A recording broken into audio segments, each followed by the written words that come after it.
किसी को करोड़पति बनना है तो उसका क्या तरीका है, क्या उपाय है, सबसे पहले यहाँ से स्टार्ट करते हैं। ये जितने भी जेल के अंदर जेब कतरे बैठे हैं सबके हाथ पे लिख दो, जी। फिर तो उनको जेब काटने की जरूरत ही नहीं होगी। इसलिए इन पाखंडों से बचने की जरूरत है। ये ज्योतिष का नाश कर रहे हैं, ये न्यूमरोलॉजी का नाश कर रहे हैं। ये हमारी 10 उंगलियां हैं, ये हस्तरेखा है, ये अंक ज्योतिष है, ये वास्तुशास्त्र है, ये प्रश्न ज्योतिष है। जिस प्लेनेट के पास आपकी कुंडली के अंदर धन की जिम्मेवारी है उसकी पावर कितनी है, उसकी पावर को बढ़ा दो। यानी स्टोन पहनने से उसकी पावर बढ़ जाएगी और आपकी ऑरा बढ़ जाएगी, तो आपके पास पैसा आने का योग ज़्यादा बढ़ जाएगा। आप ऐसा करिए, आपका बृहस्पति धन देता है और वो कमज़ोर है तो आप पीले कपड़े पहनिए। जैसे आपने पीली कपड़े शर्ट पहन रखी है, ये पैसा देगा आपको। अच्छा, इसका एंटी कलर मत पहनना। इसका एंटी कलर कौन सा होगा? हरा। स्टोन कौन से होते हैं सर, आप थोड़ा सा स्टोन भी ऐसे ही होते हैं। अच्छा, हर एक प्लेनेट का अलग अलग स्टोन होता है। ओके। जैसे सूर्य का स्टोन माणिक होता है। अच्छा, मंत्र आप जो अभी बोल रहे थे, कोई आप मंत्र बताइए कि जो कि मनी अट्रैक्शन के लिए हो। बृहस्पति के साथ मैंने लिंक किया, वहां से ओम को शुरू किया।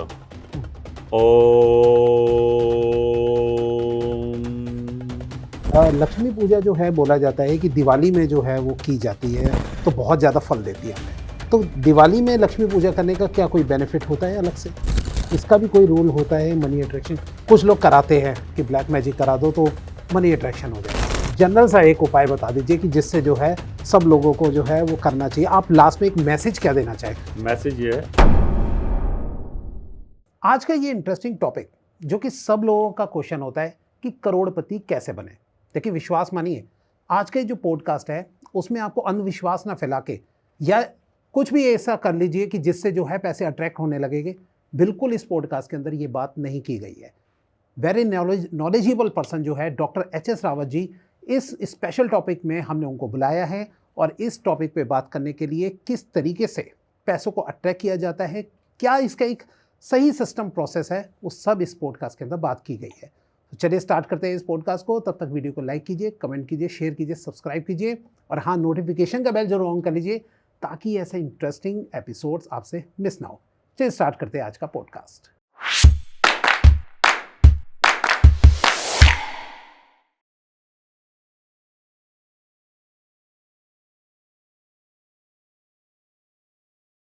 और इस टॉपिक की इन्फॉर्मेशन मैं आपको बता ही चुका हूं और आज के हमारे गेस्ट के बारे में आपको बता ही चुका हूं कि कौन आए हैं।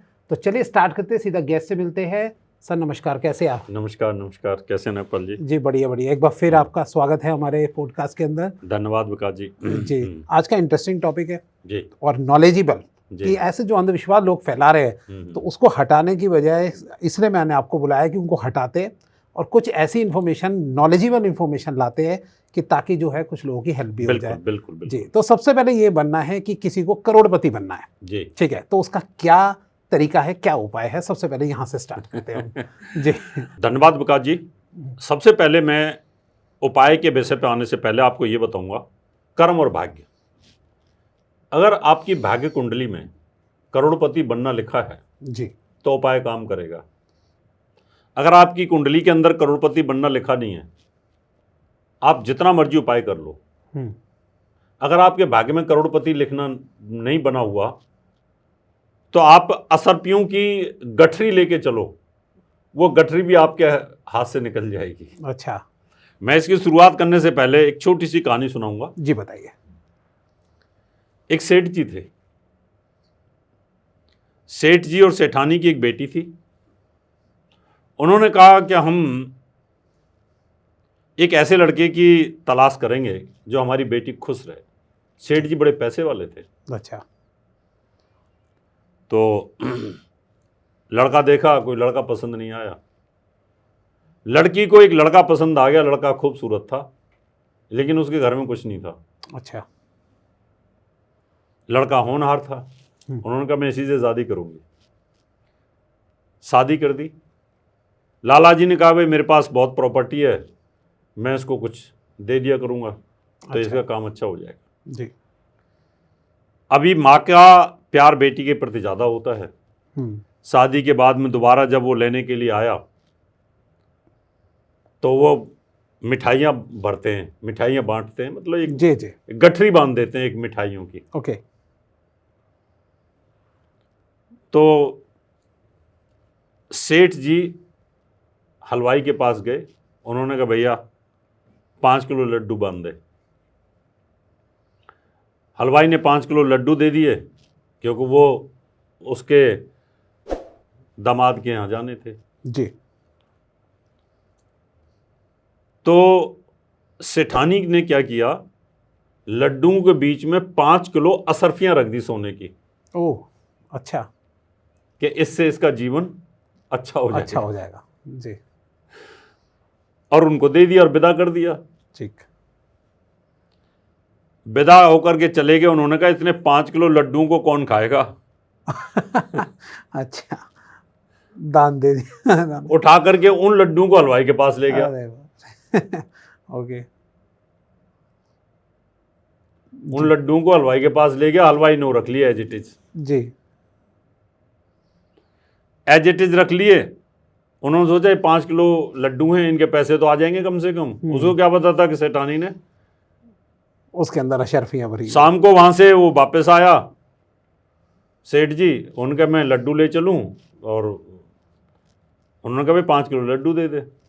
उसने वो बंधे बधाए हलवाई ने। अच्छा, वही दे। वो लड्डू दे दिए, तो 5 किलो असरफी उनके अंदर छिपी हुई थी, तो वो वापस घर पे आ गई। जी। सेठानी चौंक गई, कहता मैंने जो लड्डू मंगाए थे ये तो वापस वही लड्डू आ गए। हाँ। उन्होंने पूछा अजय सुनो सेठ जी, ये लड्डू कहाँ से लाए? कहता हलवाई से। कहता कौन से हलवाई से? फलाने हलवाई से। कहता अच्छा। तो सेठानी ने ना अपना माथा पीट लिया। उन्होंने कहा जिसके भाग्य में 5 किलो सोने की असरफी नहीं, सही बात है, वो 5 किलो लड्डू बेच करके उसका जो जमाई था वो चला गया। सही बात। तो इसका मतलब उपाय भी उसी का काम करेगा जिनका भाग्य साथ होगा। जिनका भाग्य साथ होगा। जी। कहानी तो मुझे कई याद हैं इसके ऊपर, लेकिन मैं लंबा नहीं खींचूंगा इसको। जी। अगर आपकी किस्मत के अंदर करोड़पति बनना लिखा है ना, तो अपने आप राज परिवार में चले जाओगे आप। आपकी किस्मत आपको वहां लेके चली जाएगी जी। आप उस ओहदे पे पहुंच जाओगे और उपाय भी करोगे, सारे काम करोगे। और अगर आपकी किस्मत में नहीं है ना, जितनी मर्जी पूजा करा लो, जितने मर्जी हवन कर लो, जितने मर्जी नारियल बहा लो, जितने मर्जी टोटके कर लो, कुछ नहीं होने वाला। अच्छा, ये सच है। इस जीवन का आपका कर्म अगले जन्म में भाग्य बनता है। अगर चाणक्य की माथे की रेखाओं पर चक्रवर्ती राजा लिखा था, तो गाय भैंस चराने वाला व्यक्ति चाणक्य के पास आता है, चंद्रगुप्त मौर्य। चाणक्य जैसा गुरु चंद्रगुप्त मौर्य को चक्रवर्ती राजा बना देता है। किस्मत थी ना जी। किस्मत से वहां पहुंच गया। चाणक्य आश्रम के पास भैंस चरा रहा था चंद्रगुप्त मौर्य। उन्होंने कहा तेरी माथे की रेखा तो बोलती है तू चक्रवर्ती राजा बनेगा। तू छोड़ भैंस चराना, मेरे आश्रम में पढ़ लिख, और उसको फिर चक्रवर्ती राजा बना दिया। तो भाग्य अगर सही है तो काम करेगा। भाग्यम फलति सर्वतः, ना विद्या ना पौरुषम। भाग्य फलता है सब जगह, ना विद्या फलती है ना पौरुषम। जी। समुद्र मंथने लेभे, हरि लक्ष्मी हरो विषम। यानी समुद्र मंथन हुआ था, वहां से लक्ष्मी जी निकली। लक्ष्मी जी तो विष्णु भगवान के चली गई और विश्व शंकर भगवान के चला गया। थे दोनों वहां पर। हाँ। है ना जी। इसका मतलब ये रहा, भाग्यम फलती सर्वत्र। भाग्य फलता है, कुंडली फलती है, जन्मपत्री फलती है। अगर उसमें लिखा है कि ये व्यक्ति करोड़पति बनेगा तो बनेगा। ओके। बस ये है कि उपाय करने से बहुत जल्दी बन जाएगा। हाँ, ये वाली बात कह रहा था मैं। तो अब ये बताइए, कुंडली में कौन सा ऐसा भाग देखते हैं कि जिससे ये पता लग जाए कि हाँ, इसके करोड़पति जो है बनने के कोई ना कोई लक्षण है? ये बिल्कुल सच है कि कुंडली के अंदर अगर पंच महापुरुष राजयोगों में से कोई भी एक राजयोग हो, पंच महापुरुष राजयोग होते हैं इस पूरे पृथ्वी लोक पर। जी बताइए थोड़ा से। एक होता है हंस नाम का महापुरुष राजयोग, एक मालव नाम का महापुरुष राजयोग, एक होता सस नाम का महापुरुष राजयोग, एक होता भद्र नाम का महापुरुष राजयोग, एक होता रुचक नाम का महापुरुष राजयोग। ये पंच महापुरुष राजयोग में से कोई एक कुंडली के अंदर है तो वो करोड़पति अरबपति बनना ही है।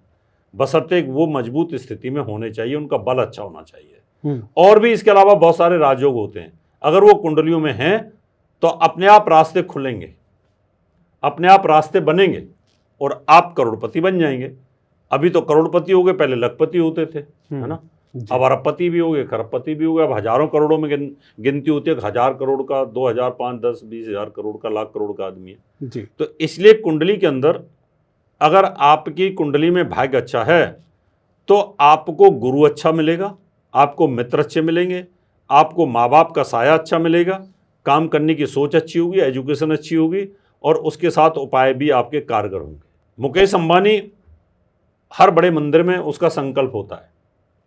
बद्रीनाथ के अंदर सुबह की जब आरती 3 बजे की होती है तो वहाँ उसका संकल्प होता है। अच्छा, वहाँ वो इतना पैसा देते हैं, चंदन के बाग खरीद के दे रखे हैं कि चंदन, प्योर चंदन बद्रीनाथ में, केदारनाथ में जाना चाहिए, बड़े बड़े मंदिरों में। इसका मतलब उसके पास पैसा है तो दान करता है, दान से दुआ मिलती है। तो अगर आपकी कुंडली के अंदर मैं बोल दूं कि आप तो करोड़पति बन जाओगे, नहीं बने आप, फिर क्या होगा जी। इसलिए आपके भाग्य की रेखाओं में अगर करोड़पति, अरबपति और राजयोग लिखा है तो फिर वो उपाय भी काम करेंगे, नहीं तो वो उपाय भी काम नहीं करते हैं। ये दिमाग में रख लेना चाहिए कि बहुत सारे लोग आपको मिसगाइड करते हैं, करोड़पति बना देंगे, फलाना बना देंगे। अरे आपकी भाग्य कुंडली तो देखो, आपकी जन्म पत्री तो देखो, जन्म पत्री में अगर आपका बनना है तो रास्ता अपने आप आपको मिल जाएगा। तो सर क्या हम भाग्य को चेंज नहीं कर सकते अपने कर्मों से? हम अपने भाग्य को अपने कर्म से चेंज कर सकते हैं।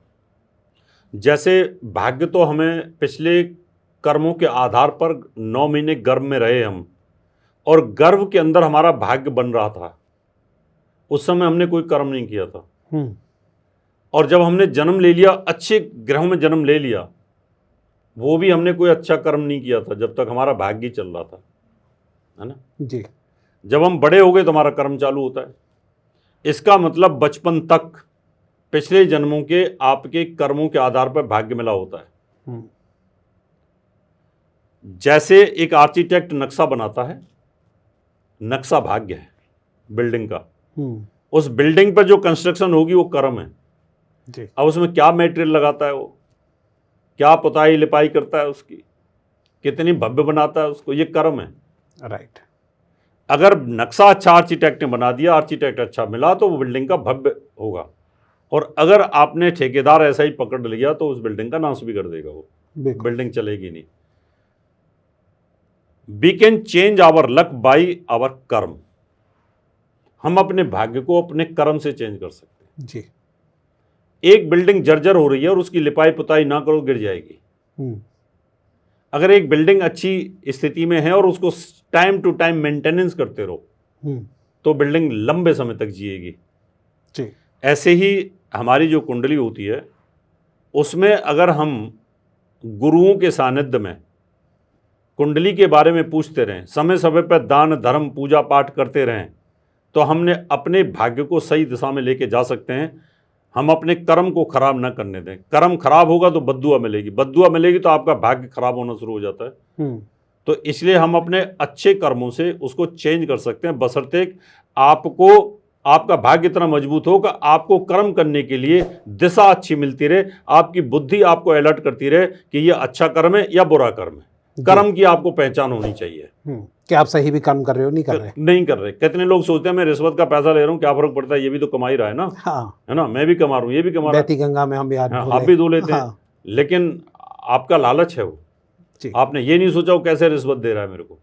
तो कर्म अगर आपने सोच लिया तो उसके हिसाब से फिर आप अपने भाग्य को ठीक कर सकते हो। तो अब जैसे कि बहुत ज़्यादा फैल रहा है आजकल, रील्स में, वीडियोस में भी आप देख रहे होंगे, पिछली बार हमारी इस बारे में थोड़ी सी बात भी हुई थी कि जो नंबर्स लिखे जाते हैं, क्या नंबर्स का कुछ रोल है?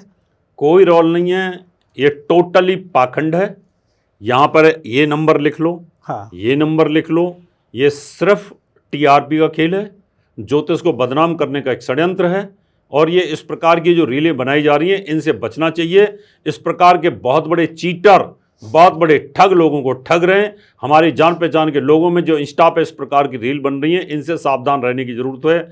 खोया हुआ प्यार बापे 6 नंबर लिख लो, 10 नंबर लिख लो, 5 नंबर लिख लो, आपके पास धन वर्षा होगी। अगर ऐसे हो जाए तो सारे जितने भी भिखारी हैं ना चौराहे पे, इन सबके नंबर लिख दो सबके हाथों पर, फिर मांगने की जरूरत ही नहीं होगी जी, है ना। सभी अंबानी हर चौराहे पे 2-2, 4-4, 5-5, 6-6 भिखारी होते हैं, क्लीब लोग होते हैं, वहां पर नपुंसक लोग होते हैं, हिजड़े होते हैं, उन सब के हाथों पे लिख दो जी, तो देश उन्नत हो जाएगा। बिल्कुल फिर तो जरूरत ही कुछ नहीं। ये जितने भी जेल के अंदर जेब कतरे बैठे हैं सबके हाथ पर लिख दो, जी, फिर तो उनको जेब काटने की जरूरत ही नहीं होगी। हम्म, इसलिए इन पाखंडों से बचने की जरूरत है। ये ज्योतिष का नाश कर रहे हैं, ये न्यूमरोलॉजी का नाश कर रहे हैं, इनसे आपको बचने की आवश्यकता है। सर फिर न्यूमरोलॉजी का आप ये समझते कोई रोल नहीं है इसके नहीं, अंदर? न्यूमरोलॉजी का रोल है विकास जी, ऐसा नहीं है। जी, ये हमारी 10 उंगलियां हैं, हम्म, ये हस्तरेखा है, ये अंक ज्योतिष है, ये वास्तुशास्त्र है, ये प्रश्न ज्योतिष है, ये मेडिकल एस्ट्रोलॉजी है, ये प्रोफेशनल एस्ट्रोलॉजी है, ये न्यूमरोलॉजी है। इस तरह से ये कुंडली मिलान है, ये पंचांग अध्ययन है, फलित ज्योतिष है। ऐसे ये एस्ट्रोलॉजी के पार्ट हैं, छोटे छोटे 5-5, 10-10% के पार्ट हैं। जब तक आपको एस्ट्रोलॉजी नहीं आएगी, जब तक ये कोई भी काम नहीं करेगा। अगर आपको एस्ट्रोलॉजी के ग्रहों की नॉलेज नहीं है, राशियों की नॉलेज नहीं है, तो अंकों का व्यर्थ है, अंक कोई काम नहीं करेगा। अंक भी तो ग्रहों के साथ लिंक है जी, वो भी राशियों के साथ लिंक है कहीं ना कहीं। तो सबसे पहले एस्ट्रोलॉजी का पूरा ज्ञान होना जरूरी है। हाँ जी, तब ये सारी चीजें एक तरीके से तब लिंक सारी करती हैं। चीजें काम करती हैं। जी, पायराइट का क्या रोल है? कुछ बार सुनने में बड़ा आता है कि पायराइट अपने पास रख लो तो वो जो है मनी को अट्रैक्ट करता है, तो पायराइट का कुछ रोल है? ऐसा कुछ भी नहीं है, ना अच्छा। पायराइड का रोल है, ना पिरामिड का रोल है, ना लाफिंग बुद्धा का रोल है, ना बांसुरी का रोल है। इनका किसी का कोई रोल नहीं है। जी। अगर इनके रखने से ये सब चीजें आती तो इनको बनाने वालों के पास तो पैसे का अंबार लगा होता। हाँ बिल्कुल। कहते हैं कि कुछ उसमें मंत्र पढ़ लो, सिद्ध कर लो और अपने पास रख लो तो जाके काम ऐसा करता कुछ नहीं है, ये सिर्फ अच्छा। साइकोलॉजिकल है। आदमी के दिमाग को बांधने के लिए एक कला है कि मूर्ख बनाने के लिए, ठीक है। लेकिन जिसके भाग्य में लिखा है वो कुछ भी नहीं करता तब भी उसके पास पैसा आता है, जी। ऐसा नहीं है। इन सब चीज़ों से बचने की आवश्यकता है आपको। ऐसे जो लोग हैं ये आजकल जब से ये इंस्टाग्राम वगैरह वगैरह सब आए तो ये लोगों को चीट कर रहे हैं, लोगों को ठग रहे हैं, अपनी टीआरपी के चक्कर में, अपनी पॉपुलरिटी के लिए इस प्रकार की वाहियात बातें करते हैं। और इसमें लवर्स जो होते हैं वो फंस जाते हैं कहीं ना कहीं। टीनेजर जो हैं वो सबसे ज़्यादा इसमें फंसते हैं। उनको पता है कि ये सब चीज़ें बहुत जल्दी शॉर्टकट हमें मिल जाएंगे। हाँ, वो शॉर्टकट पकड़ते हैं। शॉर्टकट पकड़ते हैं जी। तो क्या ये जैसे कि अब हम मान लो कि किसी के भाग्य में मिलता है, कोई कुंडली देख के कहता है कि हाँ आपके भाग्य में जो है पैसा अट्रैक्ट होगा, तो उसके लिए आप कौन सा एक उपाय बताना चाहेंगे कि जिससे जो है मनी अट्रैक्शन जल्दी हो? देखिए, आपका कुंडली के अंदर धन भाव दूसरा होता है। धन भाव का स्वामी कोई प्लेनेट है और वो भाग्य स्थान पर बैठा हुआ है। आपको पैसा भाग्य से आएगा, लेकिन उस प्लेनेट की पावर इतनी सी है, कम पावर है। अगर मैं इसकी पावर बढ़ा के इतनी कर दूं तो जहां आपको करोड़ रुपए महीने आ रहा था तो 2 करोड़ आ जाएगा। इसकी बढ़ा करके मैं और इतनी कर दूं तो 4 करोड़ आ जाएगा महीने का। राइट। इतनी कर दूं तो 20 करोड़ रुपए महीने का आ जाएगा। बिल्कुल। इसका मतलब जिस प्लेनेट के पास आपकी कुंडली के अंदर धन की जिम्मेवारी है उसकी पावर कितनी है, उसकी पावर को बढ़ा दो। यानी स्टोन पहनने से उसकी पावर बढ़ जाएगी और आपकी ऑरा बढ़ जाएगी, तो आपके पास पैसा आने का योग ज़्यादा बढ़ जाएगा। अच्छा। यानी आपने मुंह खोल दिया, उसका ज़्यादा खोल दिया जी। तो इस वजह से आपको किस प्रकार से पैसा आ रहा है, हाँ जी। उसकी पावर प्लेनेट की बढ़ानी पड़ती है, तो आपके धन के स्रोत ज़्यादा बढ़ जाते हैं। कोई भी अगर आप पावर बढ़ाओगे, पावर बढ़ाने के तरीके अलग अलग होते हैं, साइंटिफिक। जी। आप स्टोन पहन के पावर बढ़ा सकते हैं। अच्छा, स्टोन वर्क करता है एक तरीके से। स्टोन वर्क करता है, कलर थेरेपी वर्क करती है, कपड़े पहन करके पावर बढ़ा सकते हैं, ओके। दान धर्म से पावर बढ़ा सकते हैं, ओके। मंत्रों से पावर बढ़ा सकते हैं, आयुर्वेद की दवाइयाँ खा करके भी पावर बढ़ा सकते हैं। एक एक करके आप थोड़ा थोड़ा सर बताइए। हमें कि थोड़ा कैसे थोड़ा कैसे बता यूज़ देता हूँ। करते हैं। जी। सबसे पहले तो हम कोशिश करते हैं कि कलर थेरेपी का सिद्धांत किया जाए कि मैंने कहा भाई आप ऐसा करिए, आपका बृहस्पति धन देता है और वो कमज़ोर है तो आप पीले कपड़े पहनिए। जैसे आपने पीली कपड़े शर्ट पहन रखी है, ये पैसा देगा आपको। अच्छा। इसका एंटी कलर मत पहनना। इसका एंटी कलर कौन सा होगा? हरा कलर। मान लो बृहस्पति धन दे रहा है आपको और आपने हरा कलर पहन लिया तो पैसा आएगा ही नहीं आपके पास। ओके। तो ये कलर थेरेपी के सिद्धांत हो गया। ओके। आपने देखा होगा कि इस दुनिया के अंदर कलर थेरेपी के सिद्धांत काम करता है। पूरे वर्ल्ड के अंदर आप देखेंगे तो जितने भी कुली हैं ना, सारे के सारे, वो आपने देखा है कि मंगल का लाल कपड़ा ही पहनते हैं, जी। उसमें पावर होती है, उसमें ओज होता है। अच्छा, ओके। ऐसे ही मान लो आपके धन का स्वामी सूर्य है तो ऑरेंज कलर पहनिए, ओके। वो पैसा देगा। ओके। मंगल है तो लाल कपड़ा पहनिए। अगर आपके धन का स्वामी शनि है तो नीलम पहनिए, या काला कपड़ा पहनिए, नीला कपड़ा पहनिए। ओके। तो ये कलर थेरेपी का सिद्धांत होता है। ये कुंडली से पता लगता है ये कि कुंडली से पता लगता है अच्छा, कि कौन सी चीज आपके भाग्य की स्वामी है। सर आपकी कौन सा है, मैं थोड़ा सा पूछ सकता हूँ? आप ज्यादातर मुझे ऐसे ही कपड़ों में वाइट कलर के कुर्ता और ऊपर से आप ये यूनिवर्सल कलर है जी। ये जो सफेद कलर है ये मून का होता है। राइट। ये शांति देता है जी। Peace of mind, okay. और मन को स्ट्रॉन्ग करता है। मन 5 चीजों को स्ट्रॉन्ग करता है। जी। वाइट कलर, इस दुनिया में पादरी, मौलवी, ग्रंथी, पंडित जी, जैनी, ओके। दिगंबर, सारे सफेद कपड़े पहनते हैं। जी। और ये नेता लोग भी पहनते हैं सर? और नेता लोग भी पहनते हैं, जी। देश चलाते हैं। जी। काले कपड़े वकील पहनते हैं जी। उनका काम पेशा ही ऐसा है जी। है ना। टीटी पहनते हैं, टीटी। जेल के जल्लाद पहनते हैं, ब्लैक कैट कमांडो पहनते हैं, जी। है ना, तांत्रिक पहनते हैं। हम्म। काले कपड़े बेरहम होते हैं। जी। तो कलर थेरेपी का सिद्धांत होता है। ओके। तो कुंडली के अंदर जिस चीज को मजबूत करना है उसका स्टोन पहनो या उसका कपड़ा पहनो। स्टोन कौन से होते हैं सर, आप थोड़ा सा स्टोन का स्टोन भी बताइए ऐसे ही इसको। होते हैं। अच्छा। हर एक प्लेनेट का अलग अलग स्टोन होता है। ओके। जैसे सूर्य का स्टोन माणिक होता है। ओके। अब सूर्य जिस भाव का स्वामी होगा तो माणिक पहनिए, गोल्ड के अंदर पहनिए, धातु गोल्ड पहनिए। हम्म। ऐसे ही चंद्रमा का मोती होता है, मंगल का मूंगा होता है, बुध का पन्ना होता है, बृहस्पति का पुखराज होता है, और हीरा जो होता है या ओपल होता है ये शुक्र का होता है, और नीलम जो होता है ये शनि का होता है। राहु का गोमेद होता है और केतु का कैटसाई होता है, केतु का। जी। तो ये जो स्टोन्स हैं इनको आप पहन सकते हैं। वो अगर आपको धन दे रहे हैं तो। अच्छा। अगर यही कर्जा दे रहे हैं तो इनको नहीं पहनना चाहिए। ओके। धन अगर कर्जे से भी आ रहा है तो वो गलत है। हाँ जी। जी। ये सब कुंडली से देख के ये कुंडली से देख करके पता चलता है। अच्छा। अच्छा, मंत्र आप जो अभी बोल रहे थे, कोई आप मंत्र बताइए कि जो कि मनी अट्रैक्शन के लिए हो। मंत्र का सिद्धांत बड़ा लंबा है जी। अभी जैसे मैंने कलर थेरेपी बताई और साथ में आपको ये स्टोन के बारे में बताया, ऐसे ही मंत्र भी होता है। मंत्र एक आगम होता है, एक निर्गम होता है। अच्छा। आगम मंत्र में अंतरिक्ष से ऊर्जा ली जाती है और निर्गम में निकाली जाती है। यानी अब मुझे धन चाहिए और मुझे बृहस्पति मेरे धन का स्वामी है, तो मैं बृहस्पति के ऊपर ध्यान लेके जाऊंगा अपना। बृहस्पति के ऊपर गया, बृहस्पति को देखा, बृहस्पति के साथ मैंने लिंक किया, वहां से ओम को शुरू किया। ओम